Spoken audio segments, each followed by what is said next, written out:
Mic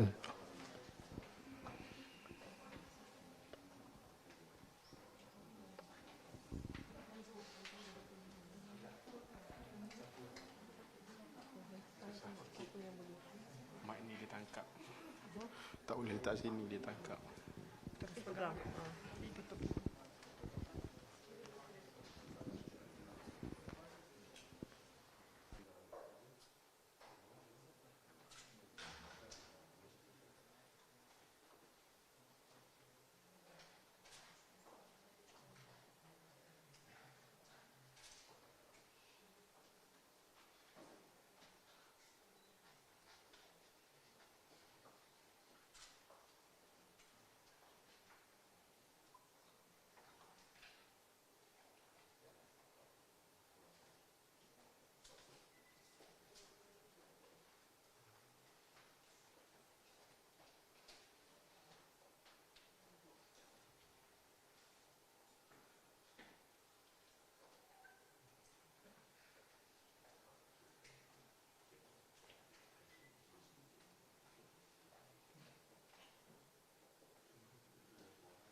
Assalamualaikum dan salam sejahtera.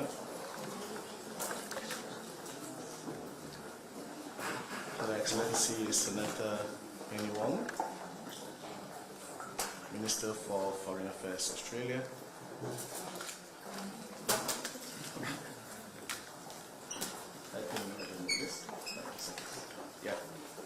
saudara dan saudari yang dihormati sekalian.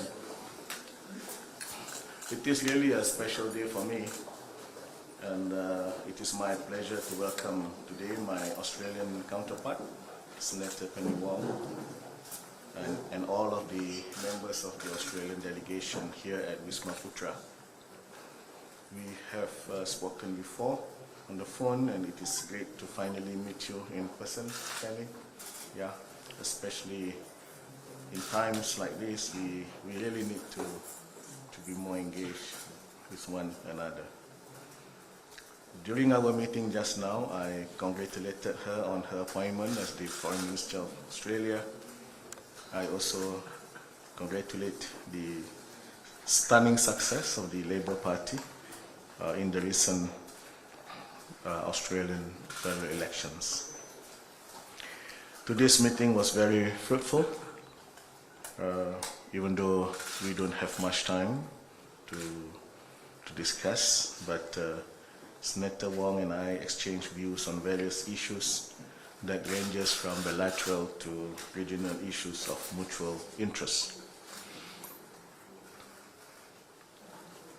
As comprehensive strategic partners, we express our delight and satisfaction towards the positive growth witnessed throughout our multifaceted cooperation, especially in the post-COVID-19 pandemic era. We discuss in brief the progress of the activities under the CSP, covering its three main pillars, namely economic prosperity, society and technology, as well as defense cooperation and regional security. In the economic pillar, I highlighted Malaysia's current position to put a lot of focus on digital economy. While on society and technology, we emphasize the importance of people-to-people relations. For example, the number of Malaysian students, the biggest number of Malaysian students as a group in any particular country is in Australia. There are now about 12,000 Malaysian students studying there. On defense cooperation and regional security, besides the continuing of our defense cooperation, I also highlighted the importance of cybersecurity. Malaysia and Australia both have multicultural and multi-religious society, and this is also one area where we can further develop in terms of our people-to-people cooperation. On regional issues, I thank Australia for being a strong supporter of ASEAN. Australia was ASEAN's first ever dialogue partner in 1974 and has been actively contributing to ASEAN ever since. The elevation of ASEAN-Australia dialogue relations to comprehensive strategic partnership recently is indeed a landmark achievement. Malaysia is confident that all of the various collaborative efforts made under the partnership will contribute significantly towards supporting the region to rise from the challenges posed by the pandemic. Both of us exchanged insights on a wide range of regional issues, in particular on Myanmar. I took note on Australia's position on Myanmar, and we expressed that we are very thankful that Australia is already in some ways assisting, especially in the humanitarian side. Well, I suppose those were the things that we discussed, some quite in detail, some probably not so much in detail, but we have promised ourselves to work even closer. between the two of us. Over to you. Terima kasih, Foreign Minister. Can I say to you and to all here what a great honour it is to be received here and to meet with you as Australia's Foreign Minister. As people know, I was born in Kota Kinabalu and it is a very special day for me to come here representing the country I now am living in and representing the people of Australia in the country of my birth. It really is very special for me, and I thank you for receiving me, and I thank you, Foreign Minister. As I said, I know you've had a very busy schedule. It was very good of you to make such an effort to receive me. We have a new government in Australia, and me being here, I hope is a reminder of modern Australia, as the Minister said. Like Malaysia, we are a multicultural nation, a nation where so many Australians were born overseas or have parents born overseas. And we have people from all corners of the globe, but we also have a great many from Malaysia and from Southeast Asia. And we understand that our future is interlinked with the future of Southeast Asia, the future of ASEAN. We share the same future because we share the same region, and that is how we will approach our relationship and how we will approach many of the challenges that we face. I thank the Foreign Minister for a very productive meeting. I echo his words about us working together closely. We have a comprehensive strategic partnership between our two nations, and we agreed today that we would work to give greater momentum to that partnership with a focus on practical cooperation, and the Minister has gone through some of the issues that we traversed, including digital technology, cyber security, and of course education, which is such an important aspect of our relationship. I have a particular personal interest in education and educational ties because my father in the 1960s was a Colombo Plan scholar to Adelaide, which is where he met my mother, and that's why I'm here. I reiterated to the Minister that the Australian Government remains committed to ASEAN centrality, and we see ASEAN as the centre of a stable, peaceful, prosperous region in which sovereignty is respected. So, Foreign Minister, I thank you for receiving me here today, and I look forward to many more discussions. Okay, thank you. Ada soalan, any questions? Yes. Yeah. Please. Oh, okay. Hi, good afternoon. I would like to ask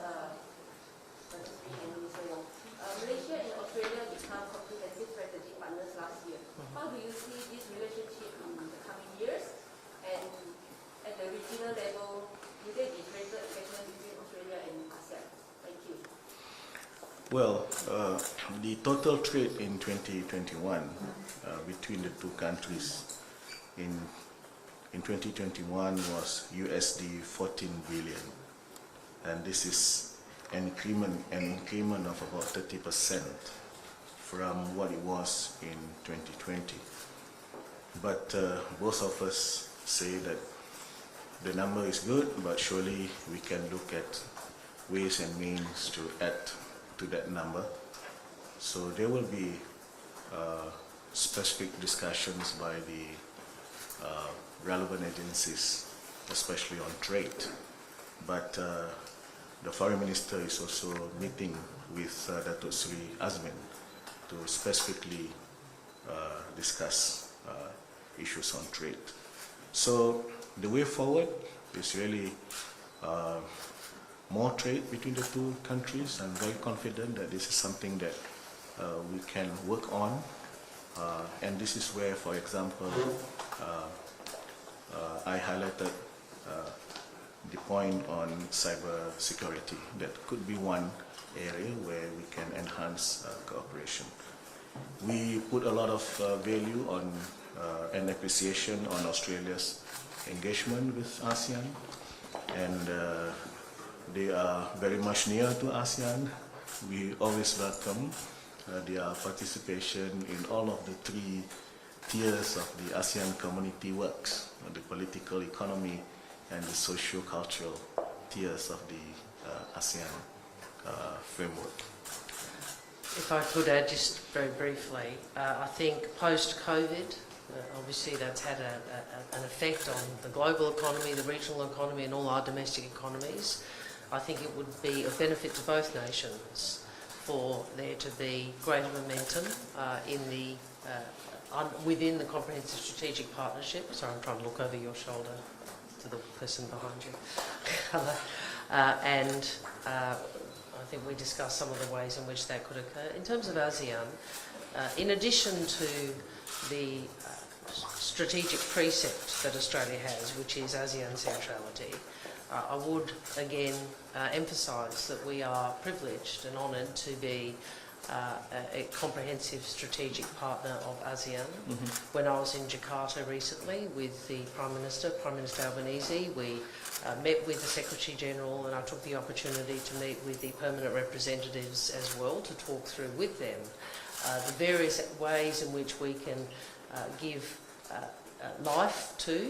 practical life to the CSP with ASEAN, and there's some very good projects which we are working on together, and I look forward to that being implemented over the weeks and months and years ahead, and an even stronger relationship between our country and ASEAN, which, as the Minister points out, we were the first dialogue partner, and we understand and believe in its importance. The second question, there was a gentleman. Okay. Question for Minister Wong. Chris Barrett with the Sydney Morning Herald. Chris, how are you? Good, thank you. Malaysia's expressed concerns about the AUKUS deal and Australia's plans to have nuclear-powered submarines in the region. Prime Minister Ismail said last month that if China, for example, wanted to help North Korea purchase nuclear-powered submarines, Malaysia wouldn't be in a position to object because AUKUS has set a precedent.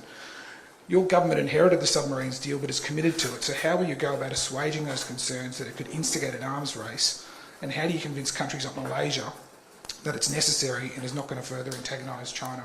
Well, I'd make a few points about it. The first, we have, and in opposition, we committed to support this capability. Second, this is very important.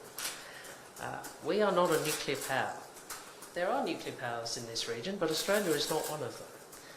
What we are doing is replacing an existing capability with a new capability, and that is nuclear-powered submarines. So the propulsion system is powered by nuclear power, but we remain very clear that we do not seek, and nor would we ever seek to have any nuclear capability on our submarines. So that's the first point, because I think sometimes people hear the word nuclear, and I understand there's a response to that. We are talking about nuclear propulsion, not nuclear weapons.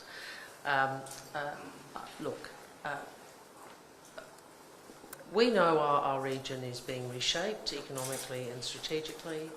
Australia, Malaysia, the countries of ASEAN are seeking to navigate this period of change.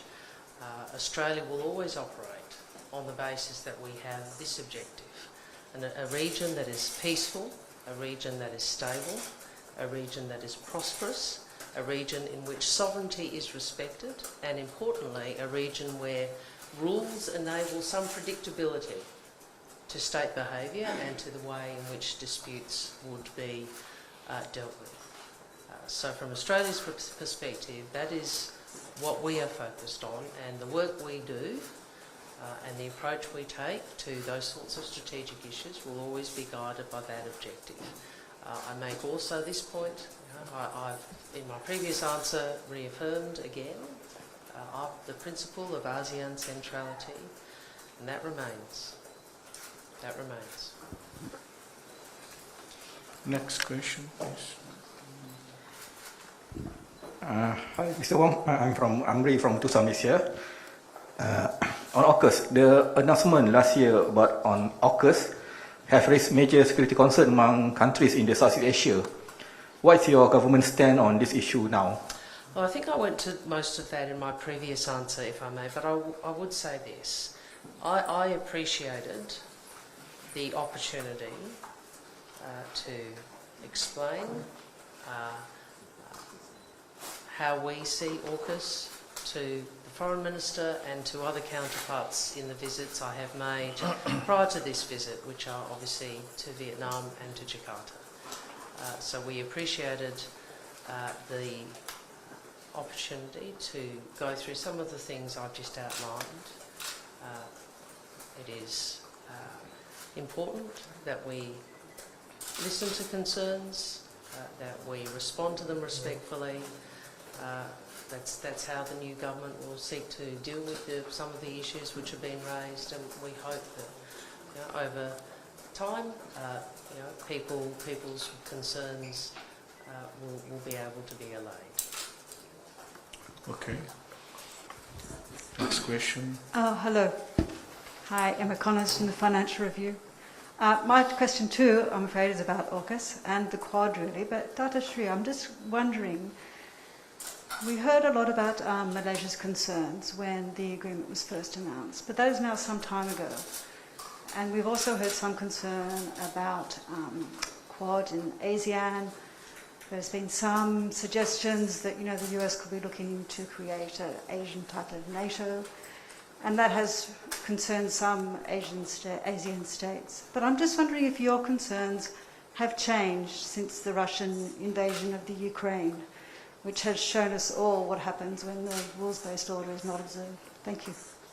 Well, Malaysia highly values the regional peace and security of the ASEAN region. And we want to maintain the South China Sea in particular and the region as a whole as a region of peace, of commerce, of prosperity. And we had a very candid discussion on AUKUS just now, and I thank the Foreign Minister for explaining the current government's position. And Malaysia's position remained the same, and this I have mentioned to the Foreign Minister. Soalan lain, any other questions? All right, that's it? Okay. Thank you. No question. On football? Yeah, if we're allowed to ask another question, I'll gladly ask one. The Malaysian government has been, as has the Indonesian government, been speaking about concerns over the looming food crisis as a result of Russia's invasion of Ukraine. And I wonder if you spoke with Senator Wong about what Australia might do to help alleviate the concerns of its Southeast Asian neighbours. Well, the Minister was very kind in her elaboration with me, mentioning something to that effect. Perhaps if Foreign Minister want to say something about it, which of course look, I think very much. Thank you, Foreign Minister. Look, I think the consequences of what is occurring in Ukraine are obviously strategic, but they are also economic, as you've alluded to. And one of the points we discussed in the meeting was that Australia continues to be a reliable supplier, for example, of wheat and meat, at a time where global supply chains have been constrained. And obviously, as a comprehensive strategic partner, we will work with Malaysia, if required, on any issues they have in terms of their supply constraints arising out of the conflict in Ukraine. Thank you very much. Thank you.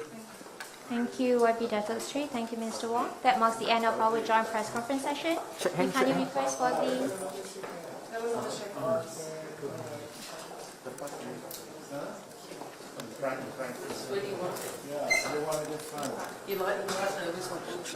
Kak tunggu sikit kak. Sorry dah.